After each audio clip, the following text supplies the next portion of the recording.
우리 말씀을 위하여 함께 기도하겠습니다. 아버지 하나님, 감사합니다.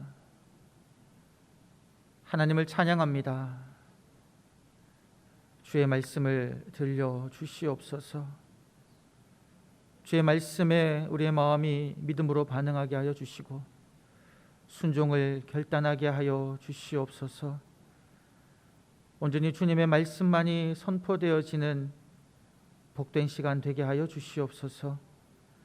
감사드리옵고 구주 예수님의 이름으로 기도드리옵나이다. 아멘. 할렐루야. 예배드림이 큰 기쁨이 되는 줄 믿습니다. 누구보다도 무엇보다도 예배드리는 것이 우리 일생에 있어서 가장 큰 기쁨인 줄 믿습니다. 저희가 1월달 한 달 동안 2주 동안은 선한 목자 되신 하나님, 우리의 참된 희망 되신 예수 그리스도, 그 목자 되신 주님을 묵상했었고요. 우리가 2주 전에는 창세기 1장 26절에서 28절 말씀 가지고 우리 마음에 그렇게 날마다 외치고 있습니다. 나는 하나님의 멋진 작품이다. 찬란하게 빛나는 하나님의 형상이 나의 안에 있다. 이렇게 계속 우리들에게 말하고 있고요. 우리 지난주에는 그렇게 고백했습니다. 여호와여 말씀하옵소서, 주의 종이 듣겠나이다. 그렇게 우리는 한 주를 살았습니다. 날마다 나에게 말씀하시는 하나님의 그 말씀을 내가 듣고 따르겠습니다. 주여 말씀하옵소서, 종이 듣겠나이다. 이제 그렇게 이야기했는데요. 오늘 말씀 가운데는 저희가 그러한 고백을 하기를 소망합니다. 예배자가 되겠습니다. 예배자가 되겠습니다. 오늘 우리가 이제 이것을 한번 가슴에 놓고 이야기할 텐데요. 예배자가 되겠습니다라는 고백 앞에 이제 붙어야 하는 내용들이 있습니다. 첫 번째 무엇이 붙냐면 어떤 상황에서도 예배 드리는 자가 되겠습니다. 이거고요. 두 번째는 무엇이냐면 하나님의 신실하심을 믿으며 예배하는 자가 되겠습니다. 합하면 어떤 상황에서도 하나님의 신실하심을 믿으며 예배하는 자가 되겠습니다. 마지막에 붙는 단어는요, 참된 예배자가 되겠습니다. 참된 예배자가 되겠습니다.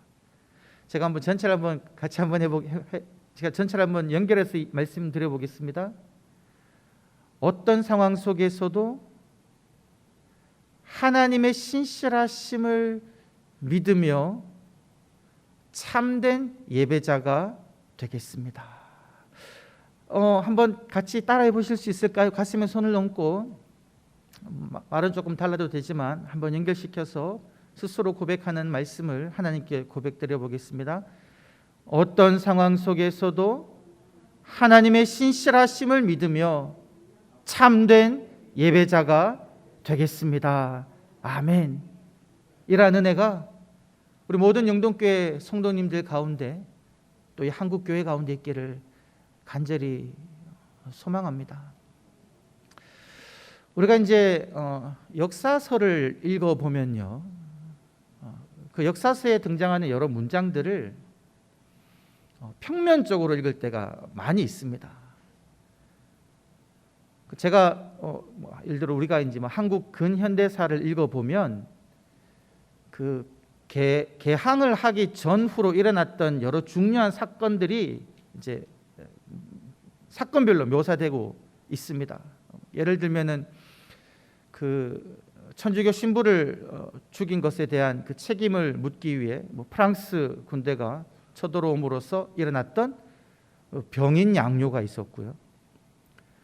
그리고 또 제너럴 셔먼호를 불태운 그 사건을 추궁하기 위한, 그것을 빌미로 또 수교를 맺기 위해서 이제 미국이 쳐들어온 것으로 인해서 일어났던 그 신미양요라는 것이 있었고요. 그 이후에도 운양호 사건이라든가 강화도 조약이라든가 갑오개혁, 갑오경장, 이모군란 등 이런 사건들이 쭉 일어나는데요.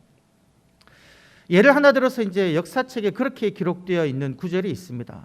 1871년에 미국 군함 5척이 쳐들어와서 어제연이 이끄는 조선 수비대가 끝까지 항전하였다. 이런 문장이 역사책에 있으면 우리 학생들이 이제 저도 마찬가지로 학생들이 공부할 때 어디에 집중하냐면 몇 년도? 1871년 몇 척? 5척. 누가 이끄는? 어제연 장군이 이끄는. 끝까지 항전했구나. 이런 어떤 정보들, 단편적인 정보들로 이 역사를 이해할 때가 많이 있다라는 것이죠. 이렇게 역사를 보게 되면 역사는 그냥 평면적으로만 보입니다. 그 사건 속에 일어났던 수많은 사람들의 그 애환이라든가 피와 땀이 느껴지지 않는 거죠.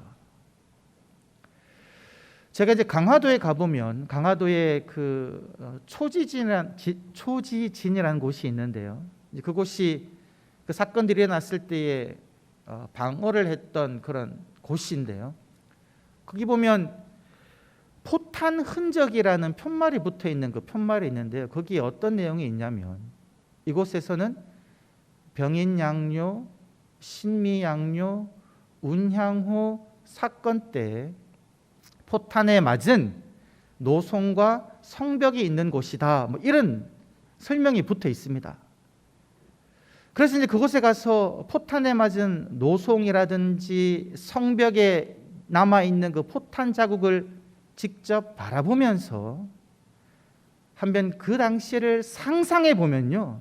그리고 그 강화도 앞바다 저 멀리 바다를 바라보면서 실제로 왔던 그 군함들을 상상해 보면서 이 구절을 한번 생각해 보면 역사는 아주 입체적으로 우리에게 다가온다라는 것이죠. 저 바다 건너 군함 5척에서 불을 품고 날아오는 그 포탄이 보이고요. 포탄이 그 초지진에 떨어졌을 때에 거대한 굉음과 함께 사람들이 날아가는 모습, 그리고 울부짖음과 싸움을 독려하는 소리와 또 어떤 젊은이들은 겁이 나서 귀를 막으며 떨고 있는 그 모습, 사랑하는 동료가 죽음에 이르러서 울부짖는 모습들이 그려지고요. 이러한 어떤 열세되는 상황 속에서도 이 나라를 지키기 위해서 정말 피땀 흘리는 그 조선 병사들의 그 어떤 분투하는 모습들이 이제 그려진다는 것이죠. 이러한 상상력을 가미해서 우리가 역사를 읽게 되면 평면적이었던 역사가 피와 살이 있는, 살아있는 역사로, 입체감 있는 역사로 우리들에게 다가온다는 거죠. 여러분, 우리가 성경을 읽을 때도 성경에 나와 있는 여러 가지 이야기들, 문장들을 그냥 평면적으로, 단편적으로 읽기보다 거룩한 상상력이라고 그럽니다. 거룩한 상상력을 동원해서 하나님의 말씀을 읽을 필요가 있다는 것이죠.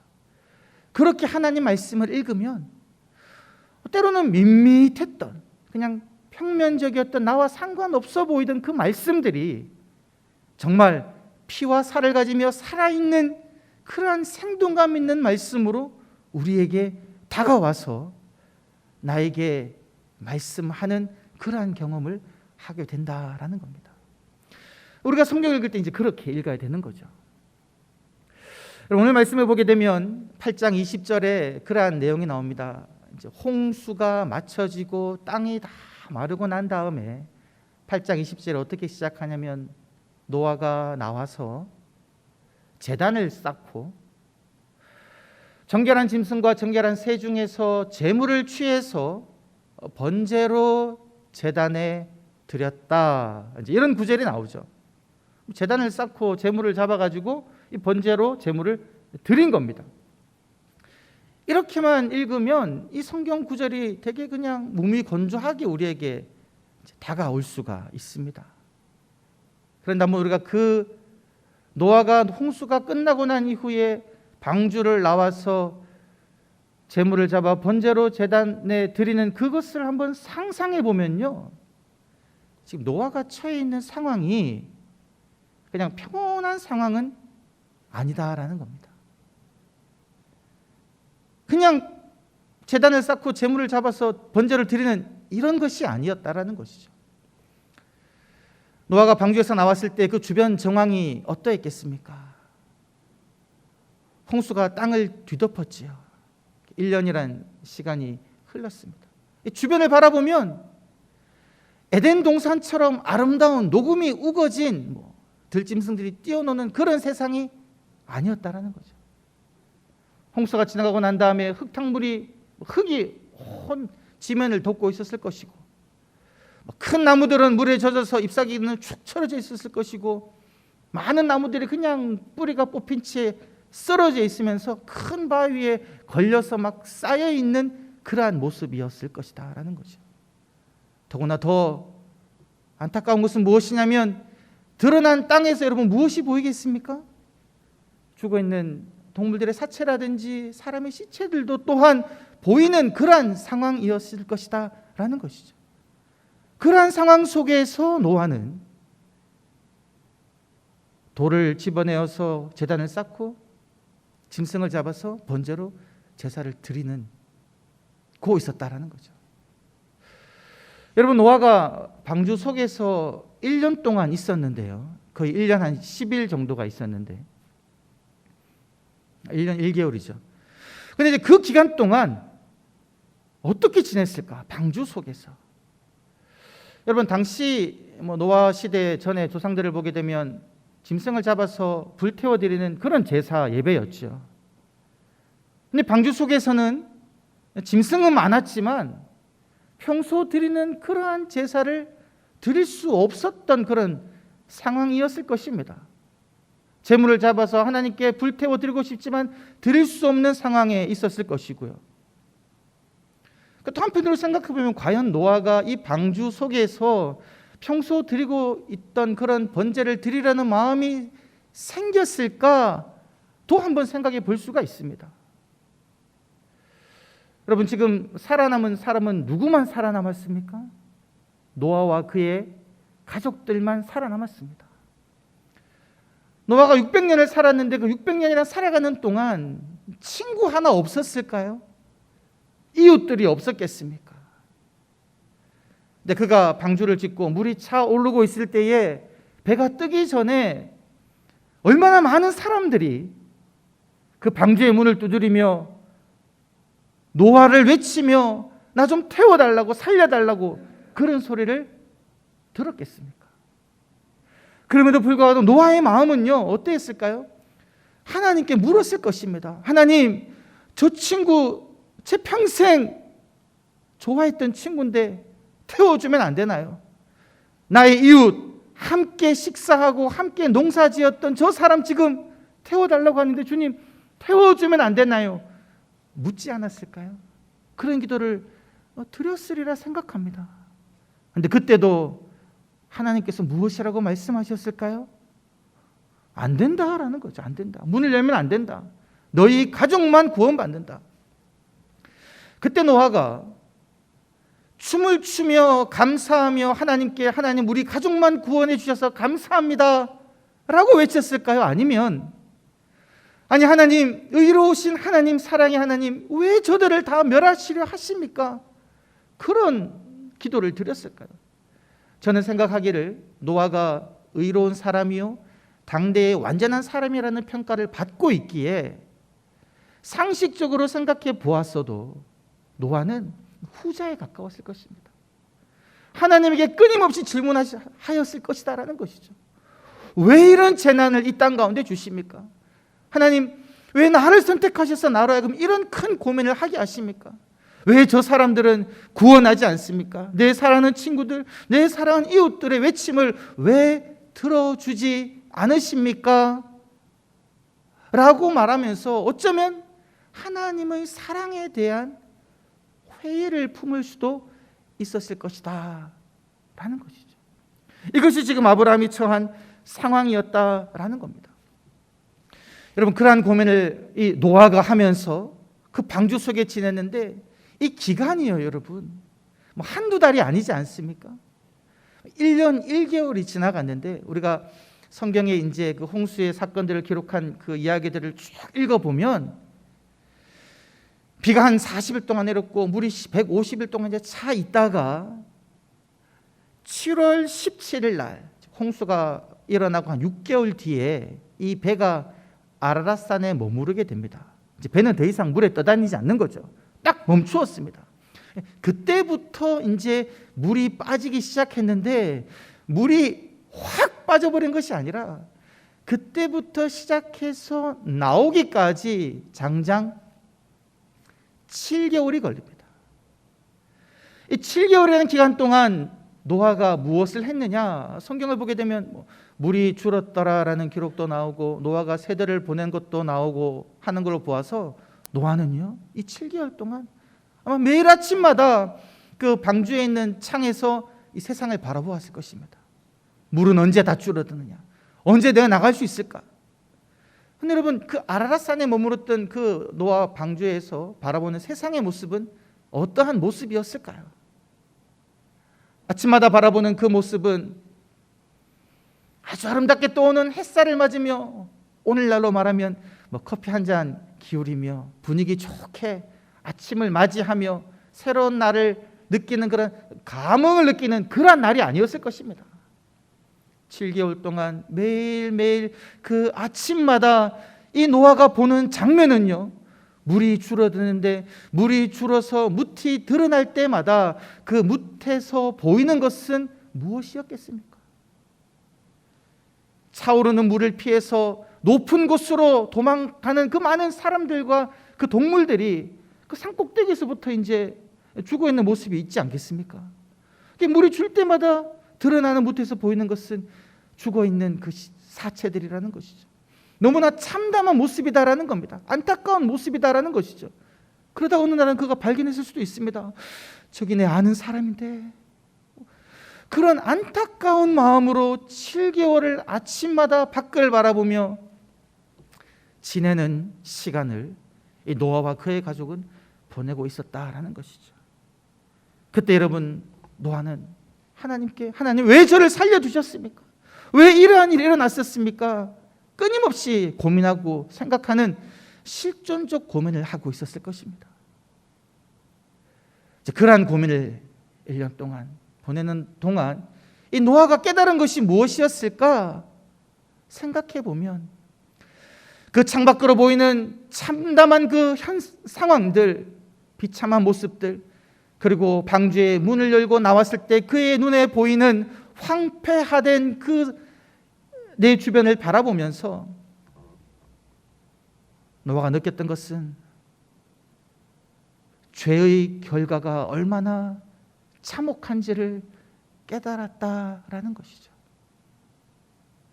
죄의 결과가 얼마나 비참한지를 그는 깨닫게 되었다는 겁니다. 하나님께서 노아를 불렀을 때에 창세기 6장 13절을 보게 되면 그렇게 이야기합니다. 노아에게 무엇이라고 말씀하시냐면, 모든 혈육 있는 자의 포악함이 가득하여서 그 끝날이 내게 이르러서 내가 그들을 멸하겠다, 이렇게 말씀하셨거든요. 모든 혈육 있는 자의 그 포악함으로 인하여서 이 땅에 결국이 임해서 내가 그들을 멸한다는 겁니다. 이 멸망의 결과가 죄로 인함이다라는 것을 철저하게 깨닫는 겁니다. 여러분, 이 죄는 어떠합니까? 우리가 지난주에 하와의 불순종을 보았는데요, 이 사탄의 소리를 들음으로 인해서 하나님의 말씀을 듣지 않고 선악을 알게 하는 나무 열매를 따먹는 그 죄악부터 출발해서 이어지는 말씀 속에서는 그의 아들 가인이 사람을 죽이는 죄를 범하고, 그리고 그 이후에 이 홍수가 일어나기까지 세상 속에서 이 죄, 그 불순종의 씨앗이 점점 확산되어서 전 인류 속에 포악함이 가득해서 멸망으로 이를 지경까지 가게 되었다는 거죠. 이 죄의 무서운 파급력을 보여주는 겁니다. 꼭 마치 이 호흡기를 통해 전염병이 확 퍼지는 것처럼 이 죄는 이렇게 퍼진다는 것이죠. 누가 힘으로 좋은 것을 차지하는 것을 보게 되면 그 사람을 멈추는 것이 아니라 우리 인간의 본성은 그것을 따라가는 것이죠. 이 죄를 그냥 본받는 겁니다. 죄는 확산되는 겁니다. 그러게 확산된 이 죄의 결과는 무엇이냐? 죽음이다라는 것이죠. 하나님이 우리의 안타까운 마음을 외면할 수밖에 없을 정도로 하나님의 사랑으로 창조한 그 사람들을 멸할 수밖에 없게 만드는 그 죄의 결과가 이제 노아는 깨닫게 되었다라는 것입니다. 그러면서 그는 그렇게 생각했을 것입니다. 나의 살아있음, 나의 생존은 내가 의롭기 때문이 아니다. 전 인류가 망해가는 이 비참한 현상 속에서 나와 나의 가족만 살아남은 것은 내가 하나님 옆에 잘나서 나의 의로움이 아니라 말씀이 이야기하는 것처럼 노아는 하나님께 은혜를 입었더라. 나는 하나님의 은혜를 입은 자이구나. 이런 마음을 가지면서 방주를 나오자마자 하나님께 예배 드리게 되었다라는 겁니다. 그래서 여러분, 창세기 8장 20절에 언급되고 있는 이 노아의 예배 드리는 태도는요, 무엇을 경험하고 난 다음에 드리는 태도이냐면 죄의 비참함을 깊이 깨닫고 난 다음에, 죽음에 이를 수밖에 없는 죄의 그 안타까움을 깊이 깨닫고 난 다음에, 그리고 나를 구원하신 하나님의 그 은혜를 깨닫고 난 다음에 창조주요, 심판자요, 구원자이신 하나님의 주권을 온전히 인정하고 난 다음에 드려지는 온전한 믿음의 고백이다라는 겁니다. 그래서 노아는요, 방주에서 나와서 비록 주변은 죽음으로 참담한 현상 속이지만 그 속에서 그는 돌을 고르고 돌에 묻은 그 진흙을 닦아내며 깨끗하게 하여 돌을 세우고 방주에서 나온 정결한 짐승을 잡아서 다시금 피를 흘리며 번제로 불태워 하나님께 드리면서 노아는 자신의 온전한 헌신도 다짐하면서 하나님의 주권을 찬양하는 예배를 드렸다라는 겁니다. 나만 살아남았다라고 감사하는 그런 말은 한마디도 없습니다. 내가 받은 하나님의 은혜를 찬양하는 그런 하나님의 주권을 인정한 예배를 드렸다라는 것이죠. 여러분, 우리가 드려야 하는 예배가 어떠한 예배가 되어야 되겠습니까? 우리가 드려야 하는 이 예배는 하나님을 신뢰하는 예배가 되어야 됩니다. 우리의 삶 속에서도요, 이해할 수 없고 납득할 수 없는 그런 어려운 일들이 참으로 많이 일어납니다. 전쟁이 일어나가지고 많은 사람이 죽기도 하고요, 포로로 잡혀가기도 하지요. 그리고 질병으로 고통 속에 있기도 합니다. 우리가 지금 1년 넘게 이 바이러스로 인해서 일상이 침해받는 것처럼 우리 삶이 어려운 순간들이 있다라는 것이죠. 이러한 순간에도 우리들은 하나님을 신뢰하는 믿음을 가져야 된다는 것이죠. 노아 홍수 사건만 바라봐도 노아가 처음에 가졌던 그 마음처럼 하나님의 그 심판하심이 납득되지 않을 수가 있습니다. 그리고 또 제사를 받고 난 다음에는 하나님이 그 향기를 받으시고도 내가 다시는 멸하지 않겠다, 이 말씀을 보시면서 아니 하나님 왜 이랬다 저랬다 하시나 라는 생각을 할 수도 있죠. 하나님이 때로는 이해가 되지 않는 그런 순간이 있을 수도 있는데, 그런 순간에도 우리들은 온전히 하나님을 신뢰하며 하나님께 예배를 드려야 된다라는 것이죠. 여러분, 또 우리의 예배는 어떠한 예배가 되어야 되냐면요, 혼자 살아남은 노아가 잔치를 벌리며 먹고 마시며 그렇게 하나님을 예배한 것이 아니라 죽어간 수많은 이웃들과 죽어간 많은 친구들의 그 안타까운 현상들을 아파했던 마음을 가졌던 것처럼 우리 또한 우리의 예배는요, 이웃을 향하여 손을 내미는 예배가 되어야 됩니다. 여러분, 방주 속에 노아 가족이 있을 때에 주변에 막 사람들이 죽어가지요. 그때 방주 속에서 이 노아가 그의 가족들과 함께 바깥에서 문을 두드리며 살려달라고 외치는데 이 가족들이 자기들 구원받았다고, 우리들은 홍수 피해 입지 않는다고, 막 거기 짐승도 많잖아요. 먹을 거 많잖아요. 먹고 즐기며 구원받은 자라는 그런 막 자기들만 즐거워하면 이것이 하나님이 기뻐하는 모습이겠냐라는 겁니다. 참된 예배자는 이웃의 아픔에 같이 아파하고 손을 내밀어 줄 수 있어야 합니다. 그래서 이 어떤 지금 우리 코로나 같은 이런 상황 속에서도요, 우리 교회가 예배를 지켜야 하고 하나님께 예배드리게 멈추지 않아야 되며 우리가 온전히 하나님께 예배를 드려야 하는데 우리의 예배가 어떠한 예배가 되어야 되느냐? 하나님의 주권을 인정하는 예배가 되어야 되고요, 이웃의 아픔에 동참하며 이웃의 눈물을 닦아주며 그들에게 손을 내밀어주는 그러한 예배가 되어야 한다라는 것입니다. 여러분, 이러한 예배를 드리시는 우리 영동교회 성도님들 되기를 간절히 소망합니다.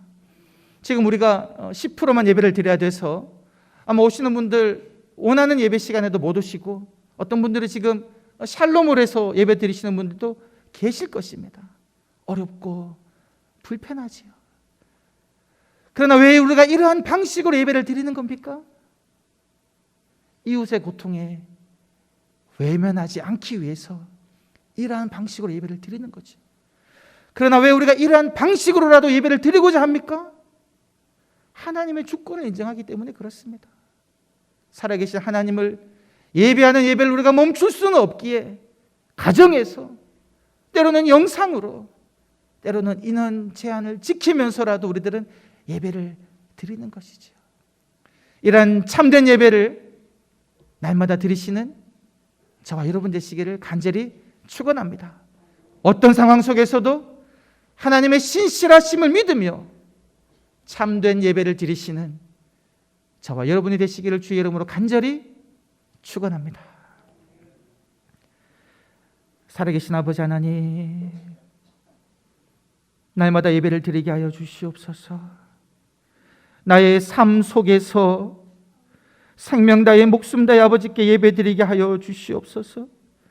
성전에 나오지 못한다 할지라도 내가 처한 그곳에서 살아계신 하나님을 바라보며 믿음으로 예배드리는 참된 예배자가 되게 하여 주시옵소서. 감사드렸고 구주 예수님의 이름으로 기도드리옵나이다. 아멘.